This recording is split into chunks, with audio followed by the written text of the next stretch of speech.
In this reference frame of these three dudes who are moving at the same speed, this and this happen at the same time, this and this. But to us, from our point of view, this happens a lot earlier than this.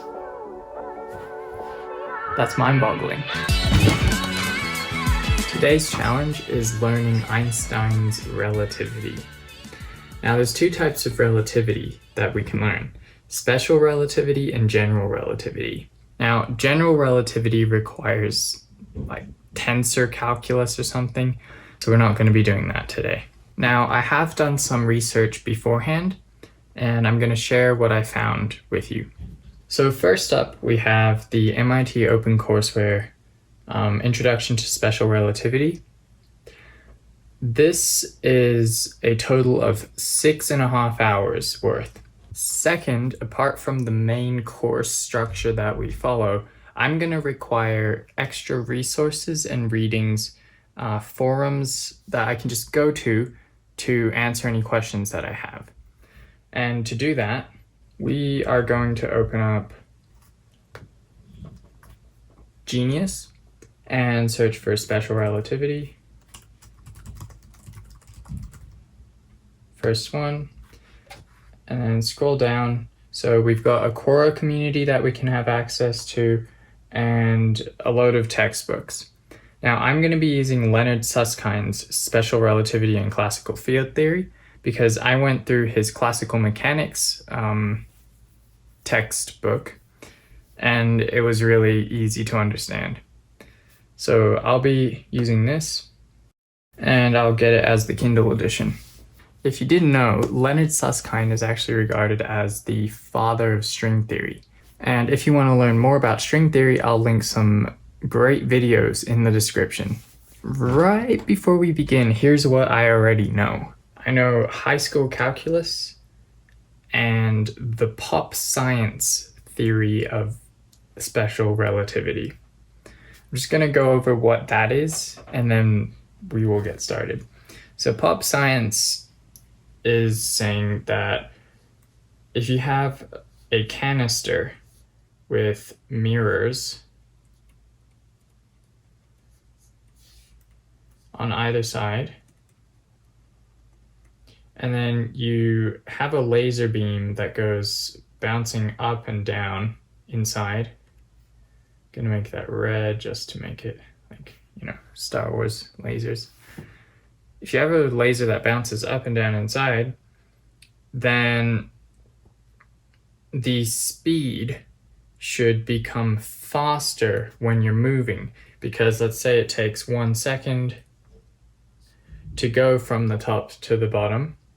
And so in order to maintain that, because when you're bouncing a ball, if a ball was doing that and you're moving in a car, you wouldn't expect it to slow down just because when you're moving, because it's traveling not just up and down, but it's now traveling this way, sideways, it's actually traveling a longer distance, which means it should travel faster to make it up to the top in 1 second.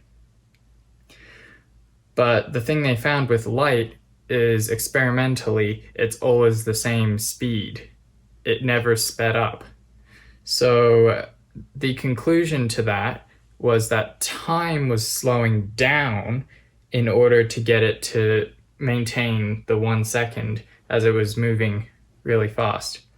So that is the pop science canister with two mirrors and a laser bouncing up explanation of special relativity. There's definitely much more to this, and if I opened up one of those problem sets for exams, I would not be able to do even the easiest problem.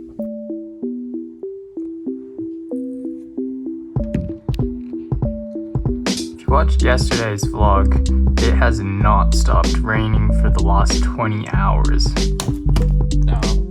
And that's why we're doing special relativity instead of making watermelon bombs in the Jemez Mountains. I'm doing this because I know I can do it, and I want to show you how to do it.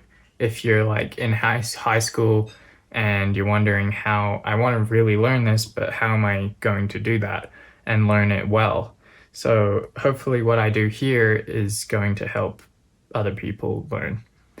And I'm always up to learning more, so if I get anything wrong in here and you know how to do it, comment, and I'll love to read the responses.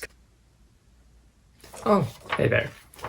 First, we're going to be going through the problem sets in exams. This is just a random sheet of paper. Oh yeah, and I got my Einstein socks on. That's gonna make this a lot easier.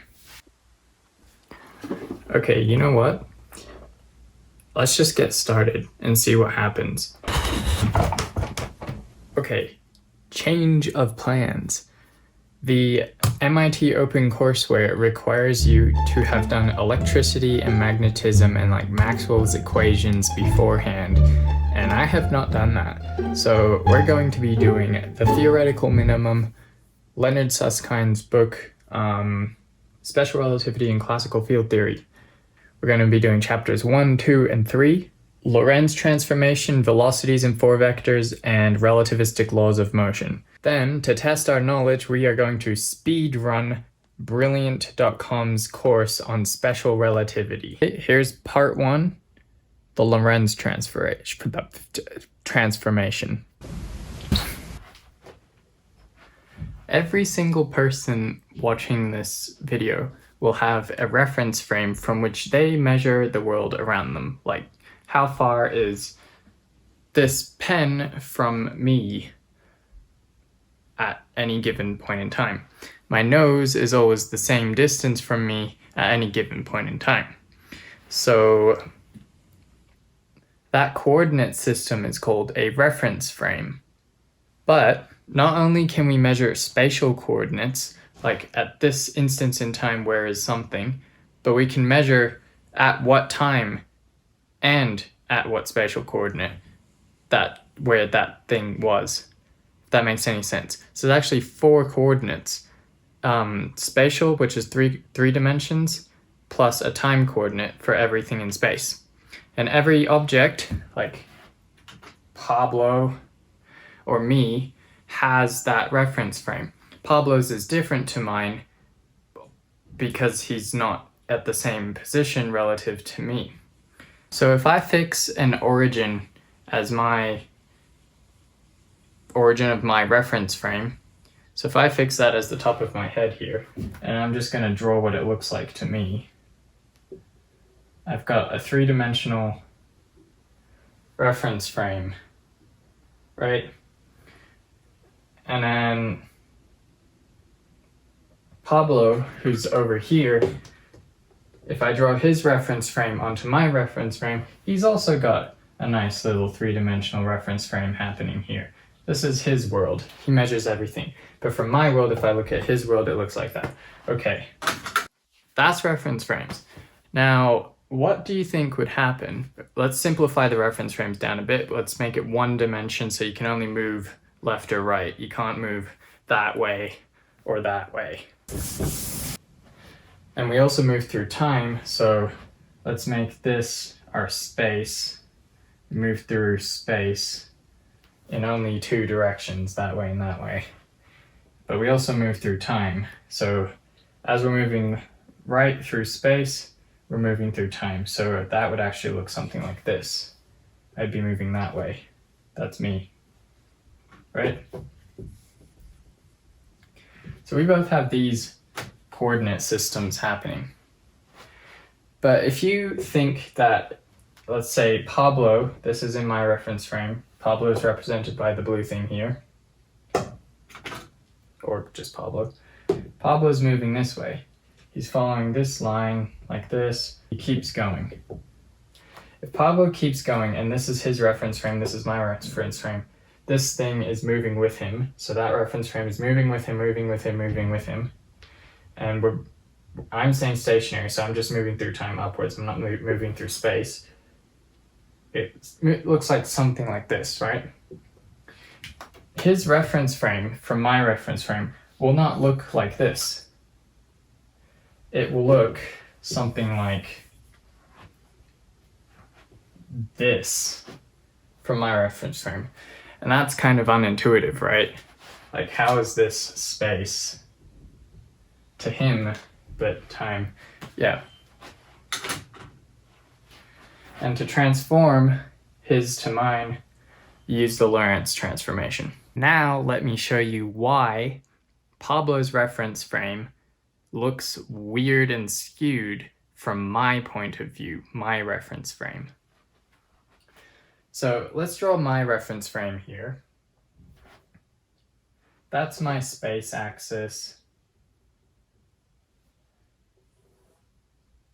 That's my time axis, right? And then let's say we have 3 objects that move at the same speed. Gonna call them blue, yellow, and red. So blue, yellow, and red start about 1 unit of space away from each other, like this. Now, if they move at the same speed, they're all going to be moving parallel to each other at the same speed and end up like that. So this is the path that they trace. Now, these paths are called their world lines. That's just an interesting terminology thing. You don't actually need it to understand this. So these 3 paths are parallel, right? So here comes Einstein's second postulate. In order to formulate relativity, he said that the speed of light is always constant. So if the speed of light is always constant, it always moves same amount through time and the same amount through space, no matter like how fast you're moving, whatever. Okay, so let's say that this line at 45 degrees is light. If red sends a light signal towards blue at his t equals 0, time equals 0, it will reach blue right there. But because the speed of light is always the same, if yellow does the same thing here, it'll reach blue here. So in order for yellow to reach blue at the same time as red's light signal reaches blue, it has to go 45 degrees down from where blue hit. Okay? Now think about this. This was from my reference frame, and from my reference frame, these 3 things are moving at the same speed away from me, because I'm here, and I'm not moving through space, but they're moving through space that way, right? What about from their perspective? What's happening?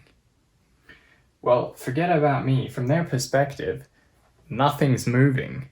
They're always the same distance from each other, and they're always moving through time and space, same distance. Nothing appears to be moving. They can't see me. I don't exist now. So in that case, if you have 3 things and they're not moving, and you send a light signal towards the one in the middle, then that means this is what it looks like to them down here. So you got yellow, red, and blue. These 2 dudes are sending a light signal to blue. This is a mini space-time diagram down here. This is what's happening to them. So they're all sending a signal to blue. Their world lines look like straight lines like that, because to them they're not moving.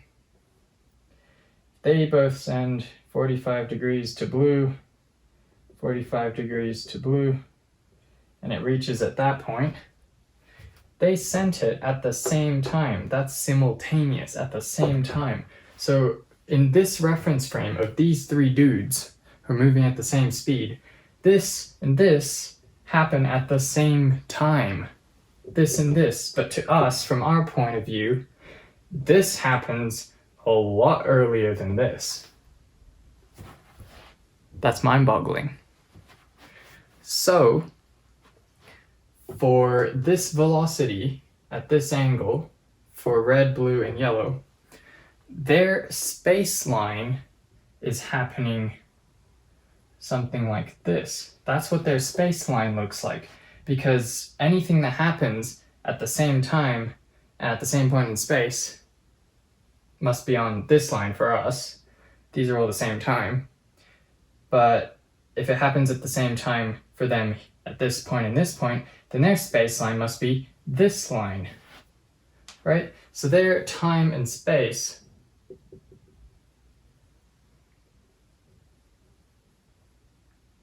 I'm going to call it time prime and space prime because they're not the same as these. Their axis looks like this. So get rid of these things, all of the stuff that we used to figure that out.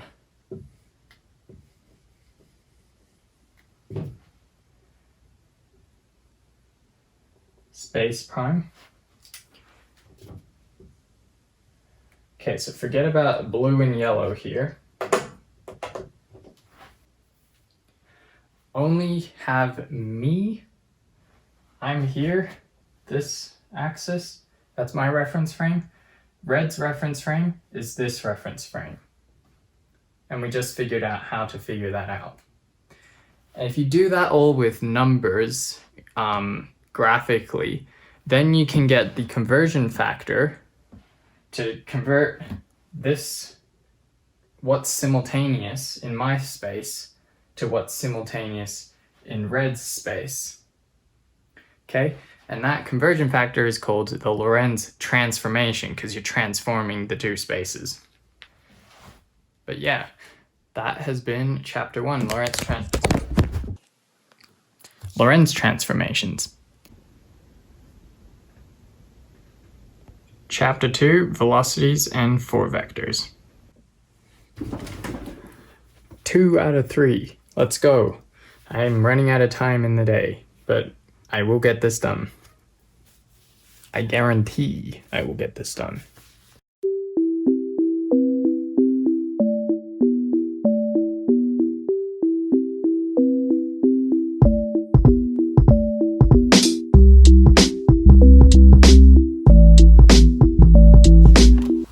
And 10 minutes later, we just finished reading chapter 2. Just to be extra certain, I'm gonna watch the Stanford lecture from the theoretical minimum on adding velocities. Okay, now I won't do a whiteboard explanation of chapter 2 because it's a geometrical treatment of what we did in chapter 1, except remember when I said to remove the other 2 spatial vectors and only be able to move this way and that way in one dimension? Yeah, chapter 2 is adding the other 2 dimensions and then generalizing what we did in chapter 1. In the interest of keeping this pretty simple and quick, I'm going to move on to chapter 3 out of 3. Lost chapter. Let's go.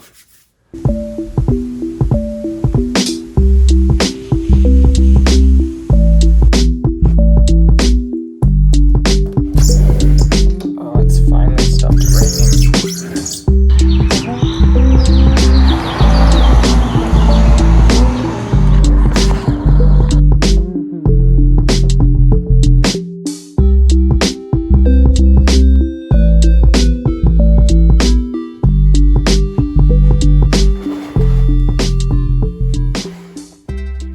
Okay, so here's my summary for chapter 3.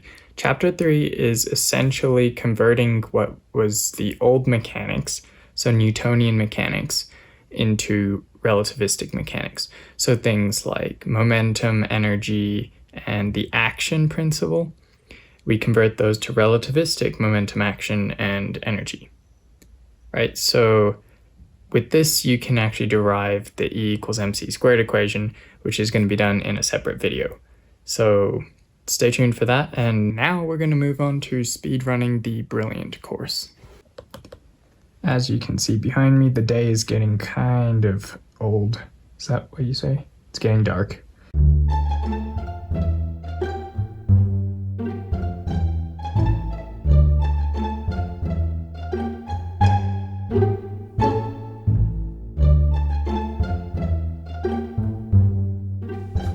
Okay, I am a bit too tired now.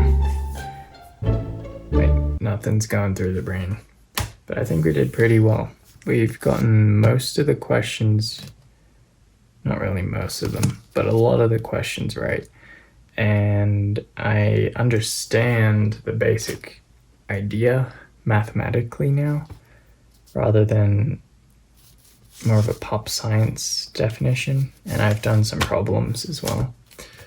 So overall success, I could just keep going, and I probably will keep going in my own time. But look out for the derivation of E equals mc squared. And that is it for tonight. Some overall decisions that I would make about this are, don't spend this much time. It's probably more efficient if you do a little bit, let it sink in, and then do the next bit. Let that sink in and think about it, and then do the next bit. Not yeet it all in one day like I just did. But hopefully it made it interesting video content or something. I am going to let my computer cool down, and I need to edit this video. So, good night, good morning, good afternoon, wherever you are. That is the end of today's not